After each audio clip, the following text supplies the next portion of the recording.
Welcome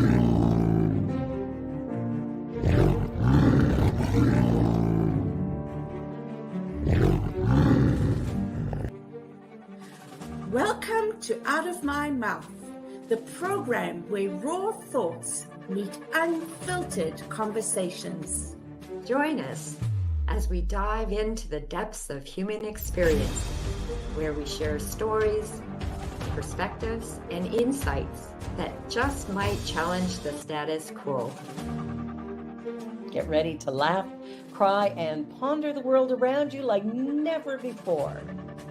This is Out of My Mouth.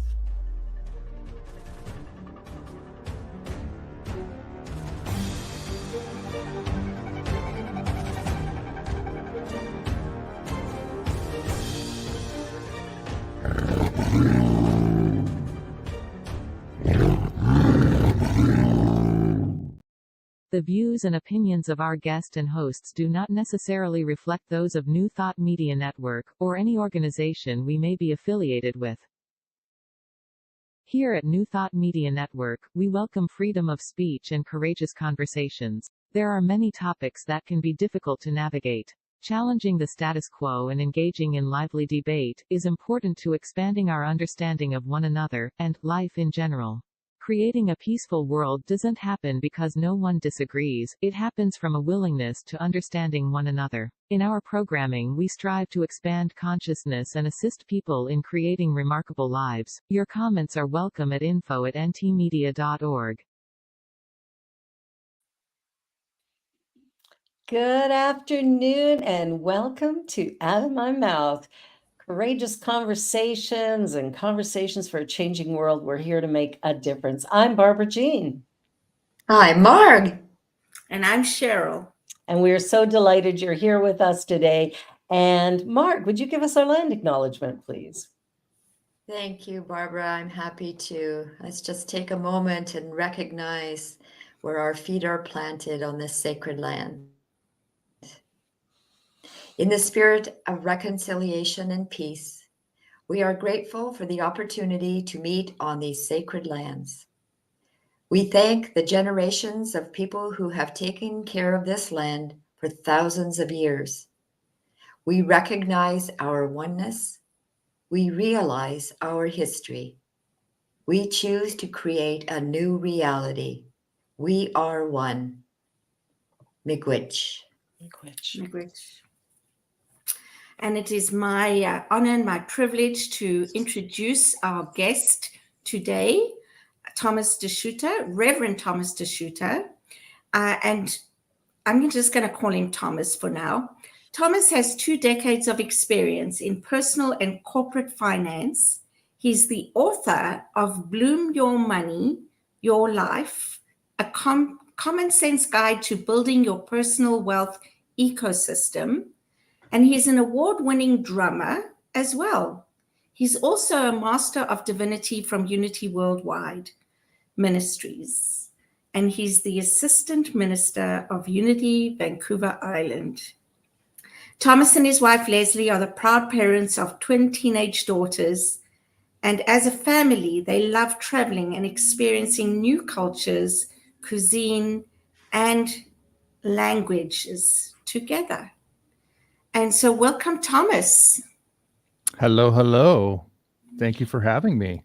Thank you for saying yes and being our guest today. Yeah. What did I say yes to?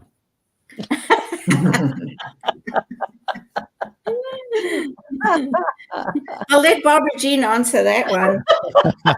Thanks. Well, we're glad you said yes to coming on the show because you always have a very clear way of describing things and speaking truth. So we're really grateful you're here. And today, we started talking in the back before we came on about how certain topics are thought to maybe not belong in the church format. So, it might be considered political and not spiritual. And so one of the conversations I brought up was because it's Pride Month, the LGBTQIA+ community is doing things big this month, and many spiritual centers will honor and respect that. And some will push back, saying, no, it's political to have talk about pride during a Sunday service. And I just wanted to bring it up because for me, pride is about learning or discovering or awakening to, another type of lifestyle and coming to a place of loving each other. But what are your thoughts, Thomas, about talking about pride or having a pride event at your church? Well, it's interesting you said another type of lifestyle, because if I'm trying to imagine this in the context of unity and oneness, then it's actually just a lifestyle. Exactly. It's not another type of lifestyle. It is just somebody's way of being, and I think that has to start there, as accepting people for their beingness and who they are. So is it appropriate to talk about pride at church, do you think? Well, I don't see it as something that's wrong, right? Like that's the thing, is it appropriate? Sure. I think I come at these things as I prepare myself to do any talk or to be a minister, I don't want to come at things from there's something wrong, and so I need to write something, as opposed to if this is where my congregation is at, if this is what's in my congregation, if this is what the landscape looks like, then it's appropriate to talk about whatever that looks like, whatever is happening within the people that we are serving. And so I know we got on this topic because somebody was told by the board they couldn't. And I just question that. I don't know that that's the board's place, because if I'm coming at this from serving, then the job is about serving the ministry, not the board, not an individual.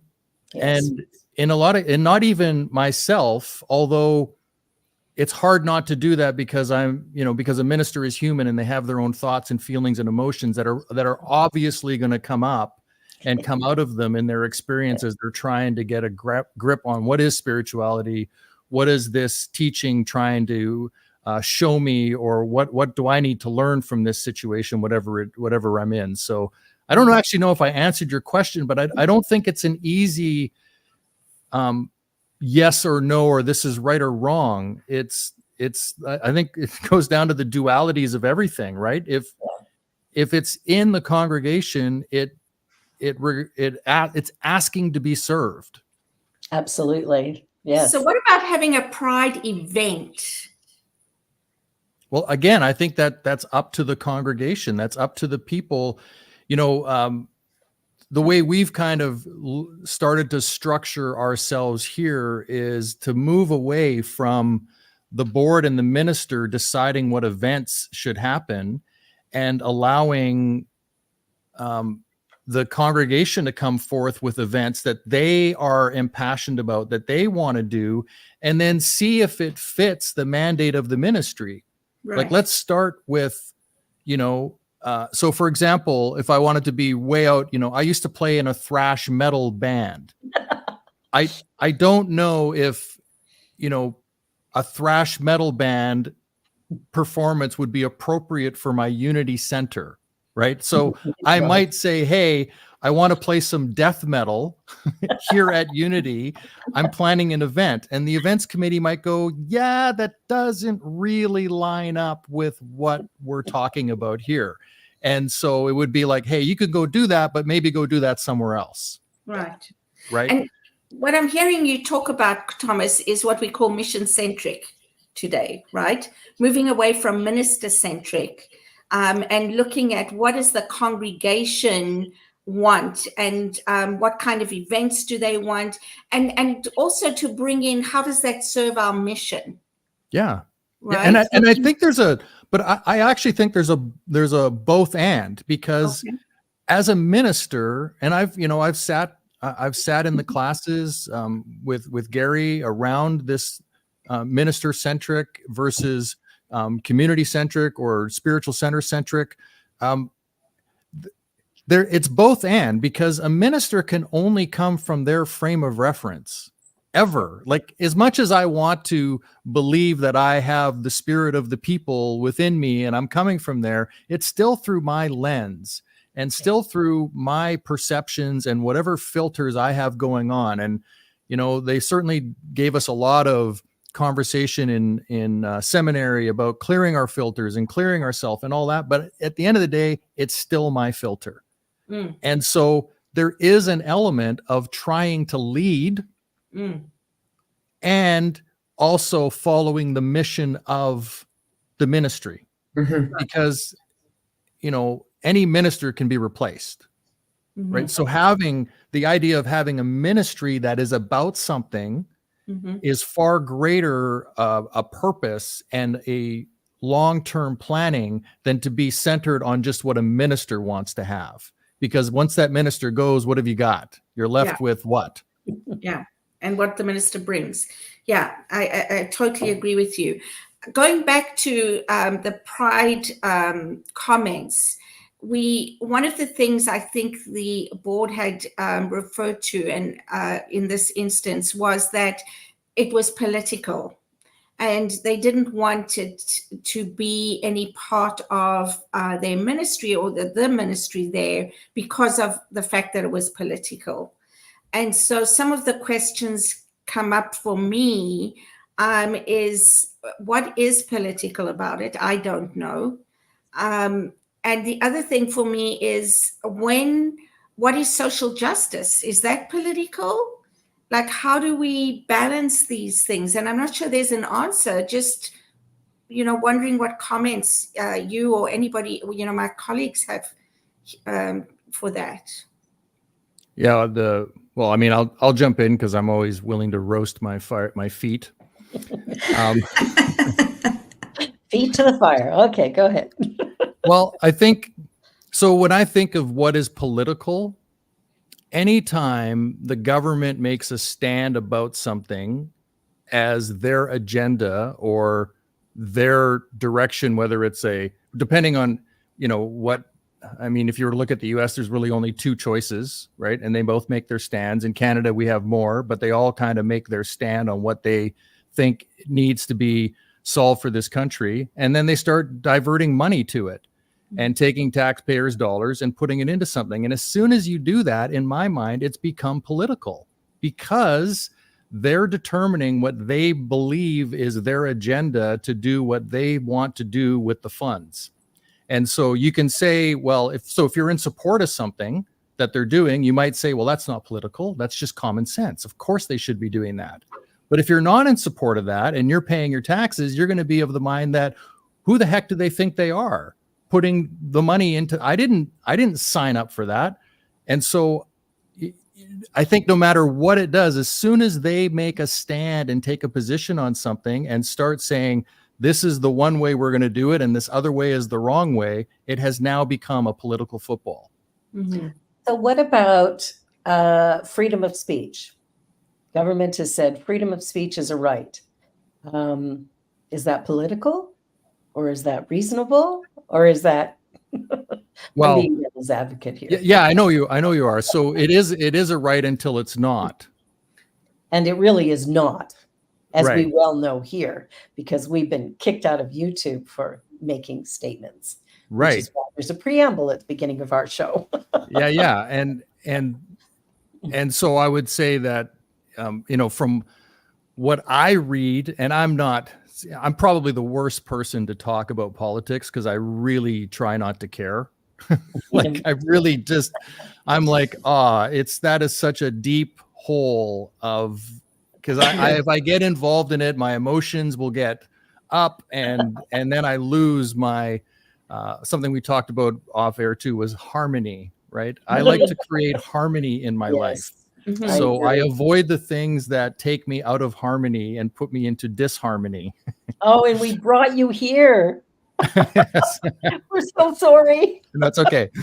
It's okay. So you know, it feels to me with some of the acts that our current government, Canadian government, is bringing to the table around the internet and the use of the internet and which news agencies can be involved in the internet. That seems to me like a step on freedom of speech.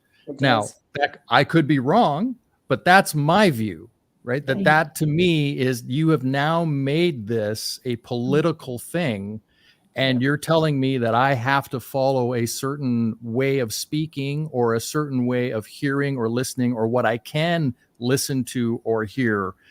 And that is a very slippery slope, in my opinion. That starts, you know, because then who is the magistrate over that, right? Who gets to say what is considered good speech or bad speech? Yes. There comes the challenge. There comes which brings me to spiritual centers and politics. So isn't there politics within spiritual centers too? What do people get to say or think or do, depending on who is maybe navigating the ship And who's on the board? Who's on the and board? who's on the board? Well, you know, I think the shortcut to all of this, for me, having been in the finance industry for over 2 decades, as soon as there's money involved, watch out. That's so true. That's it. If Oh I'm my putting God. money into this thing, what are you doing with my money? Because Yeah. even though I gave it to you, it was still my money. So- Yeah. That's a very interesting point, Thomas, because I think that is the case for so many people is, you know, I loaned you $5. How come you haven't given it back yet? And then resentment and bitterness hops in. I started a practice where when I give somebody money, I give it. If they return it, so be it. If they don't, who really cares? Because I didn't expect it back in the first place. So there's I think whenever people are involved, we all have ideas of what's right for me, what's going to be good for me, what will make me happy. And so Yeah. I will sometimes push back on other areas because they make me uncomfortable. And talking about that, I want to go back and just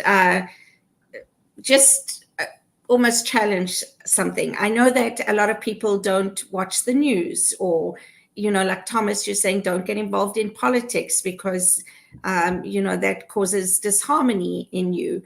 And so where is that not spiritual bypassing? No. Because I'm thinking to myself, if we have to avoid something, not to be impacted or affected by it, couldn't we rather be working on being in the midst of it and not letting it impact us? The challenge right now is a 24-hour news cycle that many people have running in the background of their homes all the time. And the way the brain works is if it hears one thing repeated over and over and over and over and over and over and over again, right? There was a shooting in the East End. There was a shooting in the East End. There was a shooting in the East End. There was one shooting, but because my brain took it in 1,000 times in the background of my home, all of a sudden I'm terrified to leave my home, possibly because shootings are happening everywhere. People are dying on the street. Is that the truth? No. So I don't watch the news. I get the news because people give it to me. But I don't watch it as a habit because for me, it doesn't disturb my well-being. But what it can do is affect the way I process information and the way I see the world around me. And I don't want that.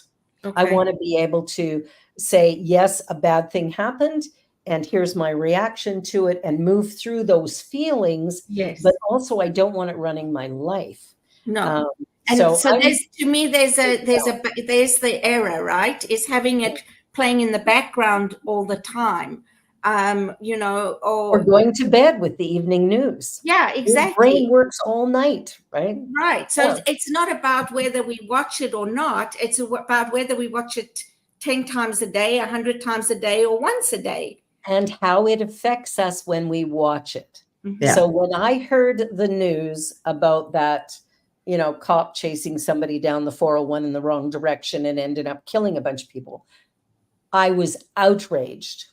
So my feelings of judgment and criticism of the police force and all kinds of things came up really big around that. If I watch that news story over and over again, I'm going to make myself sick. But there are people, I remember when 9/11 happened, and my son-in-law at the time had that station, that news story on for an entire week. My grandchildren were quite young at the time, right? It has an impact. It has an impact. So news is not necessarily bad, but too much of it, yeah. Thomas, what's your thoughts?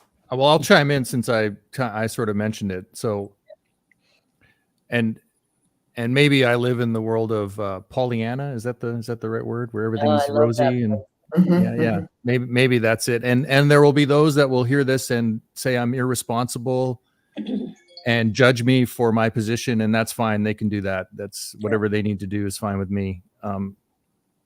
My responsibility to myself is to live the life that I'm aiming for. And the life I'm aiming for is one of joy and love and peacefulness and appreciation and allowing others to be who they are. Even before I got to Unity, I had a very simple idea of how I wanted to live. And it was, if people aren't hurting other people or hurting themselves, it's probably got nothing to do with me. Beautiful. Right? Like really, it's really not my place. If they're hurting other people or they're hurting themselves, then maybe I have a responsibility to take a bigger look and to maybe get involved. Right? And I'm not saying I do, but maybe I do. So my goal is to be the presence that I wish to see in the world, not to tell people how to live, but to show that, so that maybe if one person comes up and says, the person you're being is what I want to do. How do I do that? That's it. I've won. I've made a difference in the world. Yeah. It's not mine to fix everybody or to even think that there's even problems. Really, I mean, in the world of the dualities of all of this, is there a problem? I don't know. Maybe the problem is just my perception and the way I filter things and the way I view it. And so what there is for me to do is to go back to myself and clear myself of what is my problem here. What is the issue I have? Not what everybody else has. Although that's the fun place to be, right? It's a lot easier to point the finger and blame everybody else and judge everybody else than to take responsibility for who you are and why you're in the predicament you're in and what there is for you to do to move through it. That's harder to do. Yeah, it's harder to stay in our own lane. Yeah. But really, it's the only place we have power. The minute I start worrying about what Mark's doing, I'm powerless. And it's going to disrupt my harmony. Right. Yeah. So my choice to not watch the news or to turn away from it, revealed itself to me during COVID when, I myself, I am a unity person to the core. I believe that I have the ability to live a healthy life based on connection between my mind, body, and spirit. Exactly. I don't want somebody telling me what I have to do. I just don't. That's who I am. And the more I got involved in that conversation, the darker I became within myself. And so I made a conscious choice to stop, to remove myself from it, keep my opinion to myself, keep my life to myself, and allow other people to do what they need to do. Just allow me to do what I need to do. That's all I'm asking. That's it. Yeah. I don't need anybody to be a certain way for me. I just don't. Yeah. I love your answer, though. I really do, because what you're saying to me is that if watching the news is going to shift where it is that you are aligning yourself with and living from a place of, then there's no reason to watch it because it's just going to take you out of alignment. So that for me makes sense, right? And what you just said, about it, it's really about being that example, living that, and doing what is needed for you to align your body. What is it? Mind, body, and soul, right? Yeah. And so that makes perfect sense to me. So thank you. I too don't. I choose not to read the newspaper, watch the news. Sometimes when I'm in a social situation and somebody says, "Oh, have you heard?" or "This is going on in this part of the world," part of me feels embarrassed because I don't know that. I don't know that that has happened.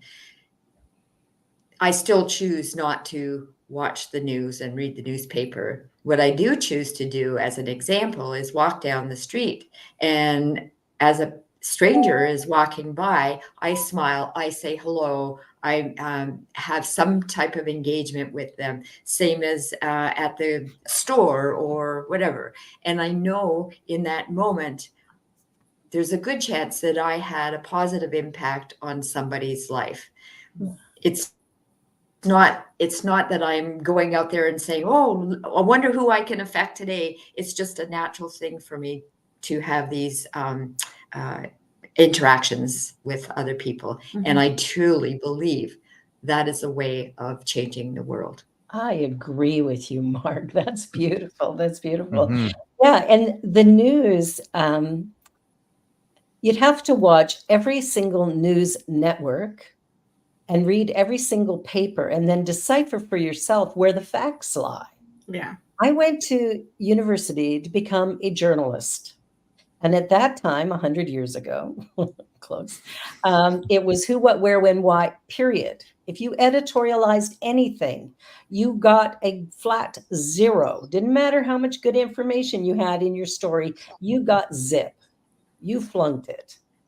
Today, in order to find the facts, you have to drift through everybody's opinion. Mhm. So we're not getting news anymore. We're getting bullshit.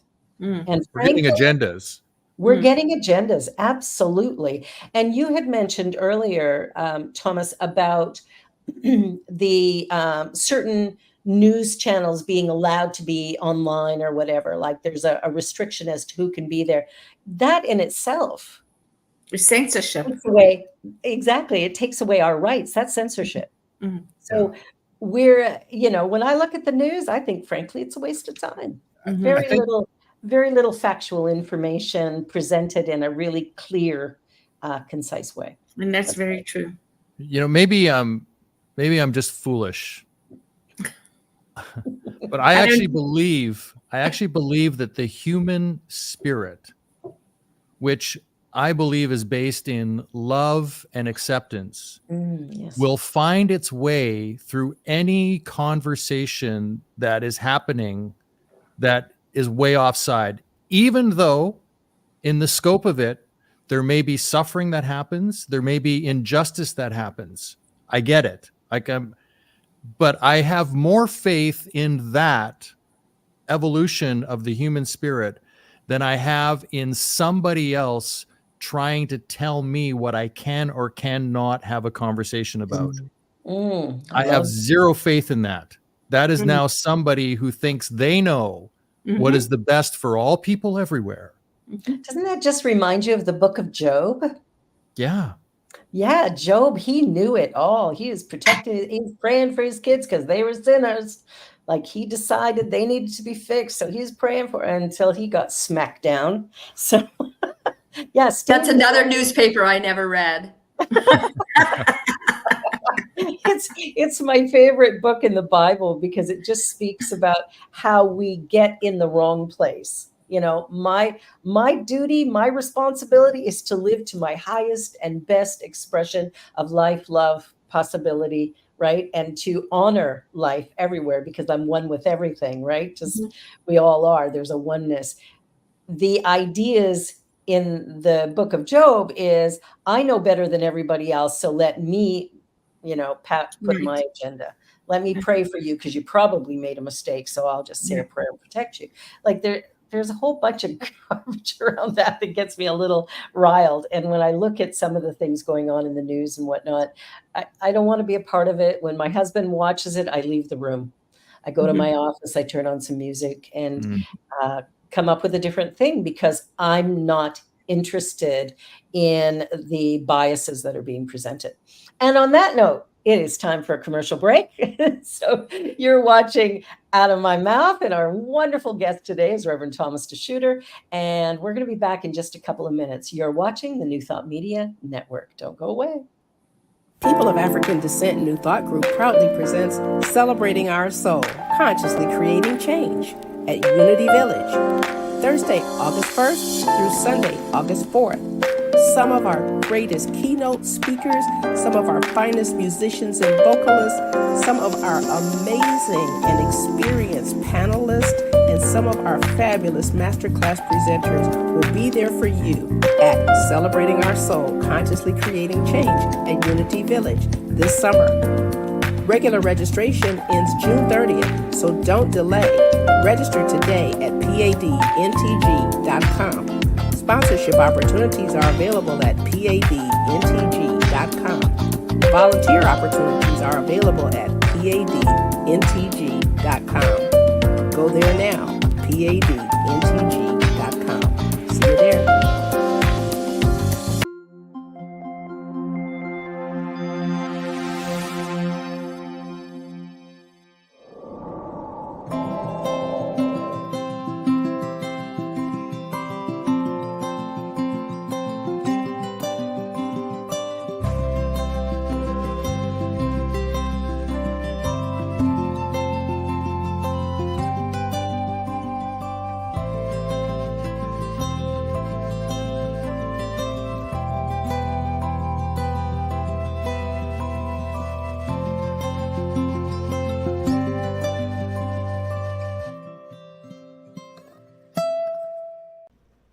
Please help us say thank you to our organizational sponsors, including the Hepperlin Foundation, Affiliated New Thought Network, International New Thought Alliance, Science of Mind Archives and Library Foundation, Center for Spiritual Living Denver, Center for Spiritual Living Midtown, New Thought Philadelphia, Planned Happiness Institute, Summit Center for Spiritual Living, One Heart Retreats, Center for Spiritual Living on the Lake, Unity Spiritual Center, Kitchener, Om Center for Spiritual Living, La Mesa, Satya Center, Center for Spiritual Living, North Jersey, Unity of Savannah, and Center for Spiritual Living, Seattle, as well as all of our individual donors. Thank you for making New Thought Media Network a place to be. Please come be you. And remember, like, share, and subscribe. New Thought Media Network, positively inspiring.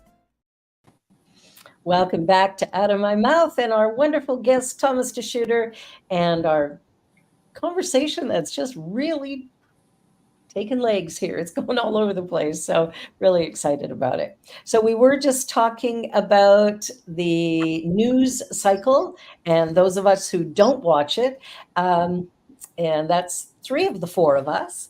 And Cheryl, you started that conversation. So was there anything else you wanted to touch base on with regard to watching the news? And Well, I mean, I'm really glad I brought it up so that, our viewers and listeners can hear why it's important to really be conscious and aware of what it is that we're watching, where we're actually placing ourselves, the people we surround ourselves with, because I think it all speaks to exactly what Thomas was talking about. So I think those are wonderful points to bring up.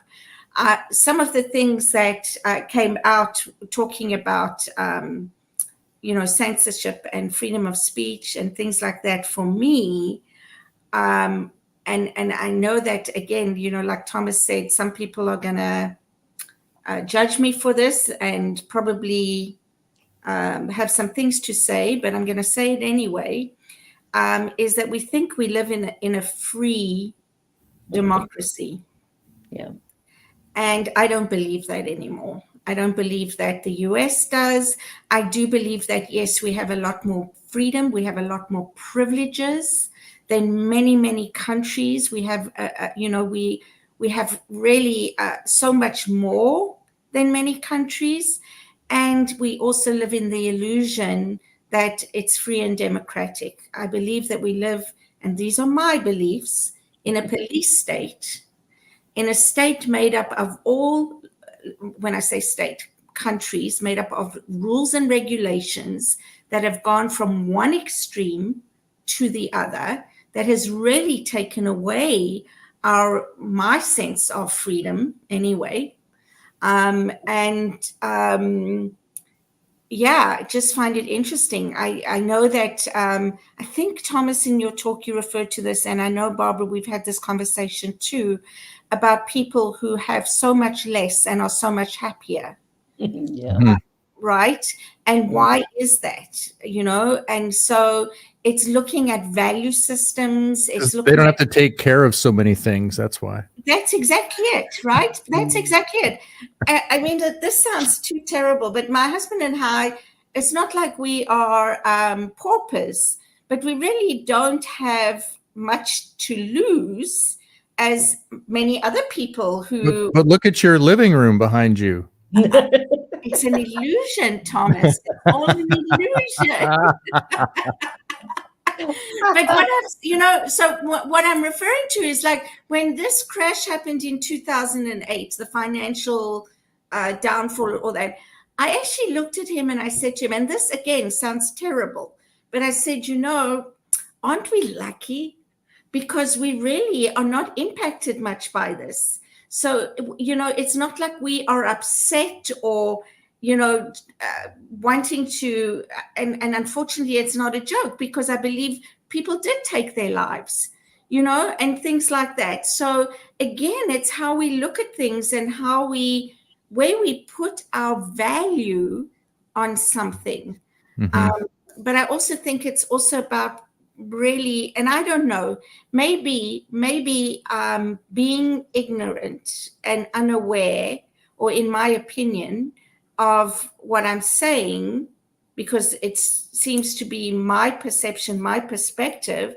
If somebody else doesn't think like that, are they better off than me? Right. I feel like I want to bring this back to our original place of the board and governance and what we could or should or shouldn't do or should do. Is that okay? Oh, please. Yeah. Because, one of the things I wrestle with, and fortunately at this point, I'm not a minister of senior authority, so I don't have to wrestle with this as much, but I will, is what is ours to do. And I guess what sparked this again to bring it up was the commercial break.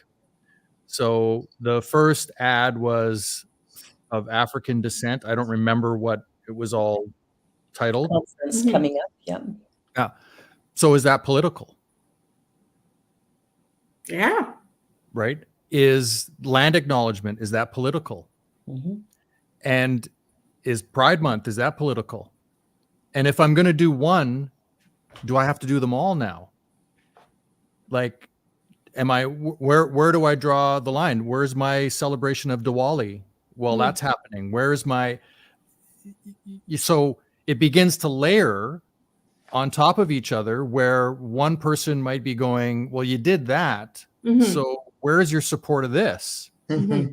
And if you did those two things, well, then how come you left this one out? I thought this was important to us, right? It becomes this soup of unintentional political might within even a small community, where people are going to be questioning and wondering.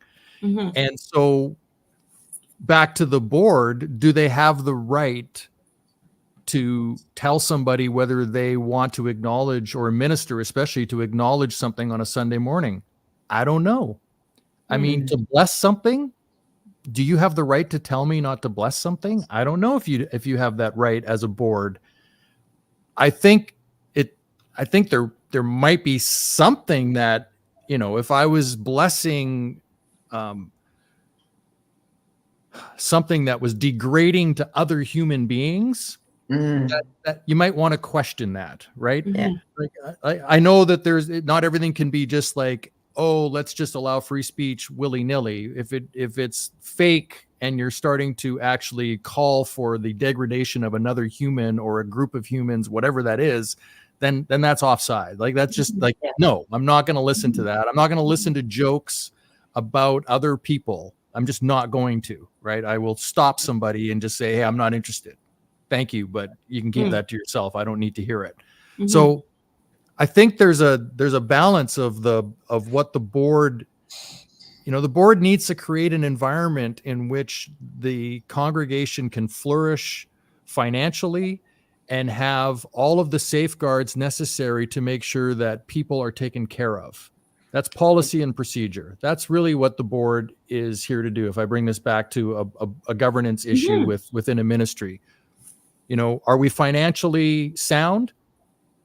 Is anybody stealing the money? Are we putting the money in the right places for the message or the ministry's purpose?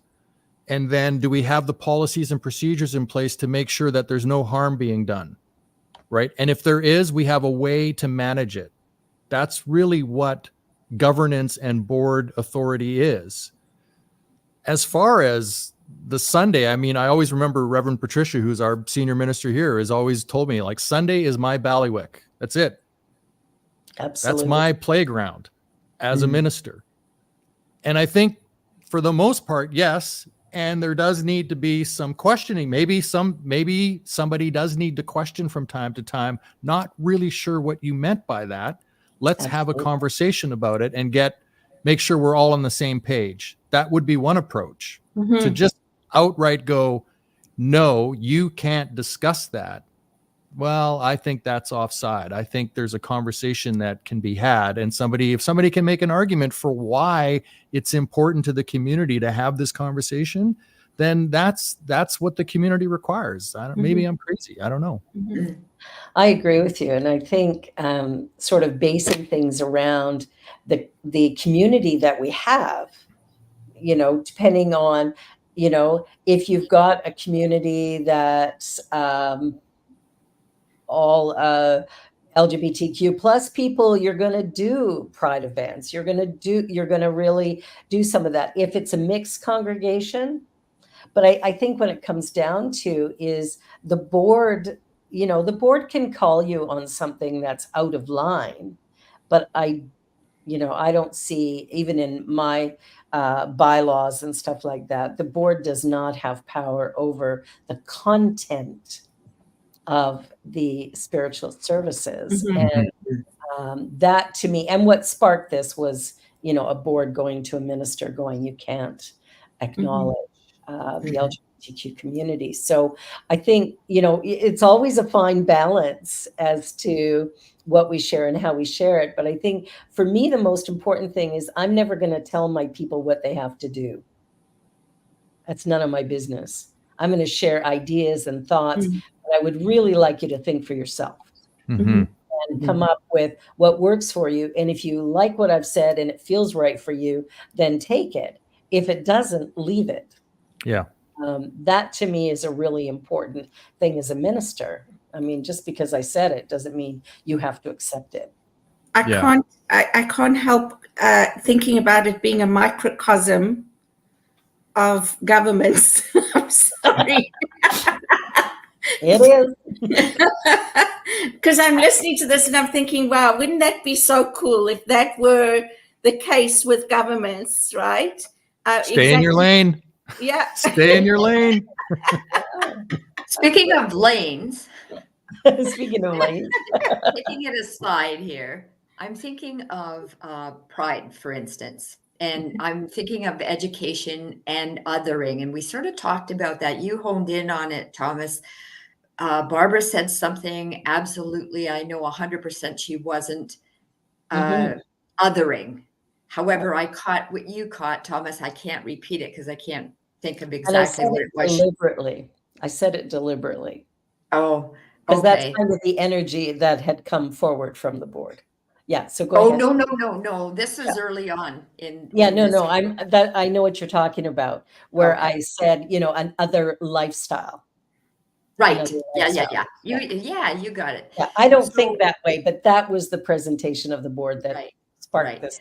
Yeah. So where I'm going now is I'm thinking, okay, so I'm within the LGBTQ plus community because I'm married to a woman. And so in my spiritual center, I never feel like I'm other. So then why do we need to have pride? Because then I'm other. However, there's the point of education too, right? And so for me, there's the education part, and then there's the political part. There's people that speak of pride in anger. And although I understand the reason, I also wonder I would like to be in a place where, okay, there's the education piece, but without the placards. Yes. Does that Yes, make it makes sense? perfect sense, Mark. And I know we're, a ways Yeah. away from that. I prefer to just live in it. If you have a question that you want to address to me about the way I live and who I choose to love, etc., then go for it. But otherwise, I'm not going to walk down the street with a placard in my hand. Has nothing to do with me wanting to hide. Oh, yeah. I love what you just said, and one of the reasons, and I was thinking about bringing it up earlier, and now you've brought it forward in my mind again. Somebody said to me the other day, why do we have to have a pride parade? Like, when are we going to have a heterosexual parade? Or, and I got all upset with them, but anyway. But what I said to them was, I still have a lot of stuff to learn and filters to clear, Thomas. I don't know if they'll let me in, but anyway. Don't you clear your filters? No. So what I said to them was, I said, this is about celebrating who they are, right? It's about challenges that people have experienced that we have no idea about. And are still experiencing. And are still experiencing. And so the fact they have the freedom to celebrate and to have these parties and do these things, for me, is what it's about. And I said to them, don't mistake this for a, what do you call it, protest. Don't mistake this for a protest, right? Because for me, that's exactly what they were sort of saying was, that, why do they have to fight for their rights like this? And I was like, it's not about that. It's not a protest. It's more about a celebration. But again, yes, when are we othering and when are we celebrating together as one? Instead of having these segregated or separated celebrations. Yeah, that's a really good point. That's a really good question, because I'm in the white male camp, the worst possible human on the face of the planet. The white male so born glad you acknowledged that, man. We didn't born in Canada. Like, you talk about the privilege. I actually have no opinion that's valid. So now look at that. Look how the prejudice and all that, the bias and everything has turned around, right? And so where does it come to being that we are all human, no matter what sex, no matter what gender, no matter what, We want to call ourselves what color we are. When are we all valued as human beings? Peace on earth. Peace When? on Well, I earth. think that has to come from within in every has to. instance. Yeah. So it's going to take a while. As much as I can hear the news that I have no rights, I've heard people say that your people have had it your way long enough. You get nothing now. Okay, Yes. well, what did I do to deserve that? I'm just a guy. And I'm sorry to say that's what's happened in South Africa to whites. Right. People have no idea.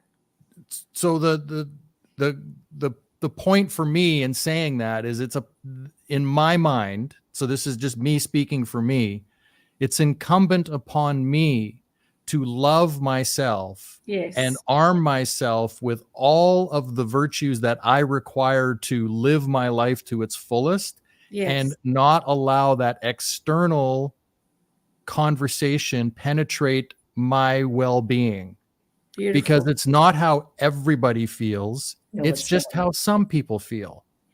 And it's not about you. Exactly. Right? And that, I think, is the most important thing. So you said it right. You're doing what you need to do to honor the life that you live.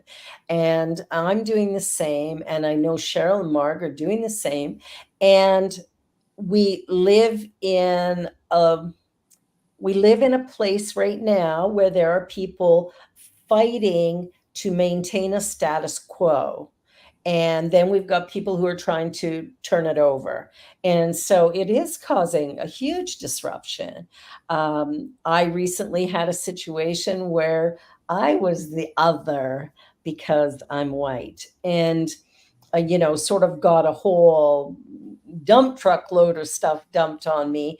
But again, just sitting and accepting that, frankly, it's not about me, right? It's really their journey, and allowing them to share their thoughts and feelings had a deep impact on me. But it also allowed me to get a sense of what some other people have lived with their whole lives, where they have been treated so poorly and judged, not because they did something wrong or because they're a bad person, but because their skin color is different, or the language they spoke was different, or the religion they practiced was different.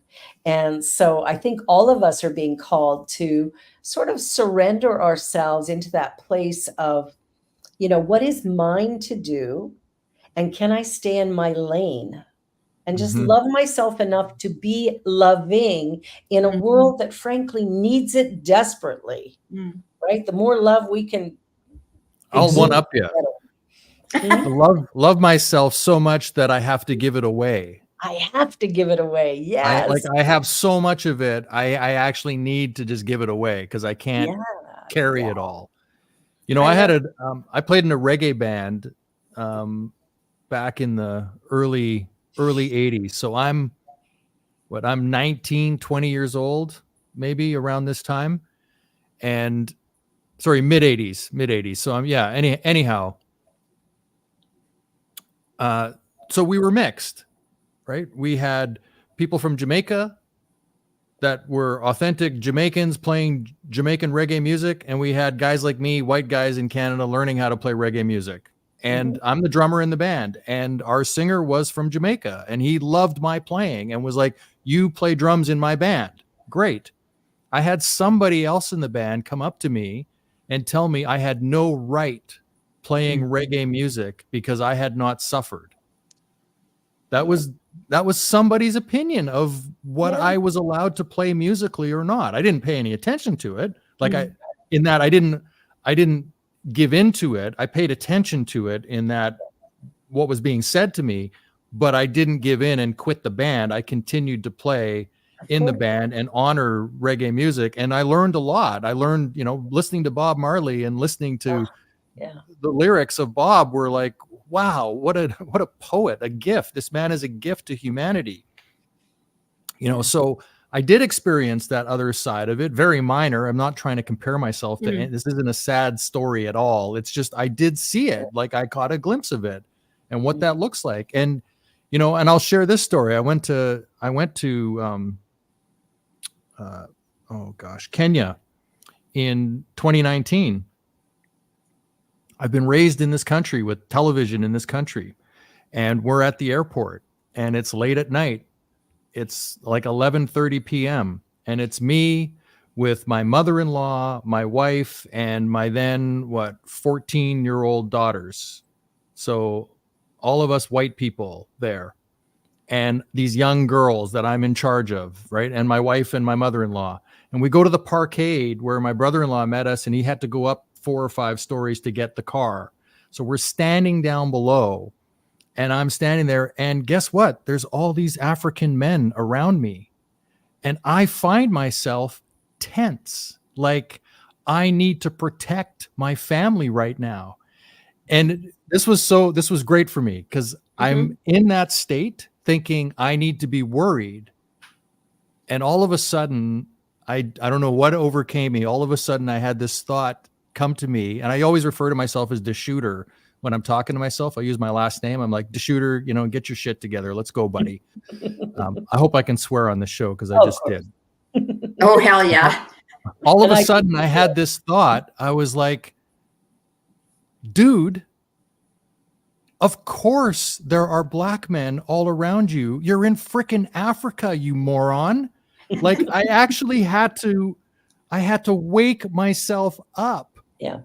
And in that moment I decided, and I've shared this with other people, I've shared this with my wife and my kids. In that moment, I actually decided, you know what? That ends today. That idea that I need to worry about this ends today. And I am going to embrace my next 4 weeks here in Kenya as me meeting people that are wonderful, beautiful human beings. And that's going to be my entire experience. And it was the best lesson I could give myself of conditioning, of being raised in a place where I was conditioned to think a certain way that was just so offside, so incredibly offside. And I'm grateful for the moment now. Like for me, that was like a wow, thank you, universe, for giving me this lesson and for really hitting me in the head with it. Yeah. I love that. But we're down to our last 3 minutes, if you can believe it. And so we always like to end the show with this. So Thomas, what is one thing you would like people to take away from this hour? Oh, wow. The hot seat. Yeah. Check in on yourself. Find out what your shit is and let it go. Yeah. How about that? I love that. I love that. And it's something I have to do every day. It's not like just because I've, graduated and I've been ordained means that I don't have a stink. I have a stink about me that needs to be cleared all the time. Okay, I know my takeaway. What's yours? Shit happens. Shit happens. What about you, Cheryl? I'm going to say shit becomes fertilizer. Yeah. And from that, we grow these wonderful flowers called roses and make everything beautiful. I love this. Thomas, you have been a true gift. And I think what I would say for final remarks is I love the idea, just check in with yourself. If you have a bias, if you have something, when it comes up, don't just go, oh, well, that's me. Look at it. Where'd that actually come from? And do I still believe it? And does it work for me today? And I think that's the best thing all of us could do. And then love ourselves enough to give it away, to have to give it away everywhere we turn. And so that's the journey. That's the journey. Thomas, thank you, thank you, thank you. Marg and Cheryl, I love you, my sisters. I'm so glad we're doing this together. And for everybody who's watching, thank you so much. Be sure to tune in again next week. And just know that out of my mouth, all sorts of things come, and who knows what's coming next. You're watching the New Thought Media Network. Be sure to like, share, and subscribe. See you next time. Bye for now. On behalf of everyone at New Thought Media Network, thank you for being a member of our virtual family. Your financial contributions help share the New Thought message with people from around the world. Please visit and contribute at www.ntmedia.org/donate. New Thought Media Network. Come be you. And please like, share, and subscribe. Until next time, peace and blessings.